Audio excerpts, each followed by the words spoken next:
Hello people, I'm back. So now let's solve for the perimeter and area of this slot. This slot is a tot tot tot tot tot tot. This is a pentagon. Look oh, look, because of this, you see this blue thing na nakaharang dyan, you might think it's not literally a polygon. Pero let's just assume na lang that it really is a polygon. Such that it's 1, 2, 3, 1, 2, 3, 4, 5.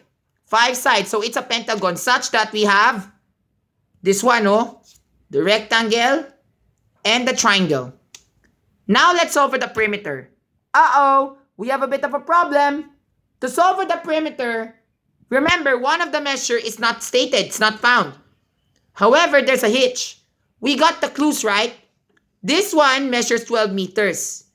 This one measure, okay, you see the equal mark, diba? Ito, tsaka ito. So therefore, that side should also must be 12 meters din. So 12 meters pa rin ito. Okay, so 12 meters to, diba? This side. Now, 9 meters is this one.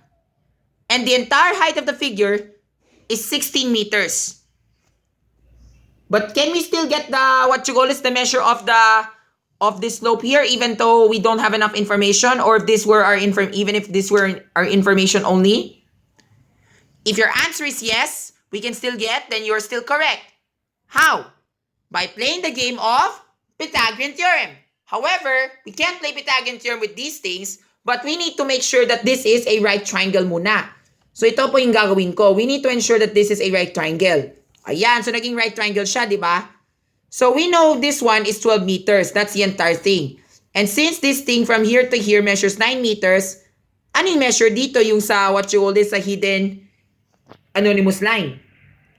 That should be 3 meters. So 3 meters yan. So therefore, the measure of this line here should be 3. 3 meters, okay? 3 meters ito. Kaya lang, since this one, from the height here, measures 16. Remember, kakasabi ko, this is 12 meters, diba? And 16 meters means the entire thing. So, anong gagawin namin? Yes, correct. Isa-subtract na namin. 12 plus what here gives me 16. Edi 4 meters. So, therefore, the height must be 4 meters. Okay? So, 4 meters na yung height. Now, can we play the game of Pythagorean theorem? Yes, we can. Alam yung concept na Pythagorean theorem, di ba? Ito yung formula. A squared plus B squared equals C squared. So, we got 12 minus 9. Di ba remember 12 minus 9? Kakasabi ko lang. That's the horizontal leg. Di ba? Tapos yung 16 minus 12, that pertains to the vertical leg answer. And then equals the C squared, which is the hypotenuse of the triangle. Tsaka ito yung solution namin. 3 squared plus 4 squared equals C squared. Now, we combine like terms. We simplify everything. 3 squared is 9, 4 squared is 16, and C squared we don't know. But we can still combine like terms. 9 plus 16 is 25. Now, can we take the square root? Yes, we can. And we take the square root of 25? The answer is 5. So, therefore, ang measure ng line dito ay 5 meters. 5 meters to yung measure ng line nito. Okay? Now, to solve for the perimeter. To solve for the perimeter, it's very easy lang, di ba? You can do it this way. 9 plus 5 plus 16. 9 plus 5 is 14. Plus 16, that's 30. Plus 12, 42. Then plus another 12, 54. So the perimeter is 54.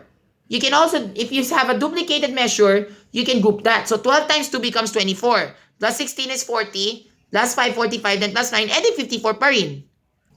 Kung tinignan mo dito sa Microsoft Excel, ito yung 9. Because it's 3 squared, di ba?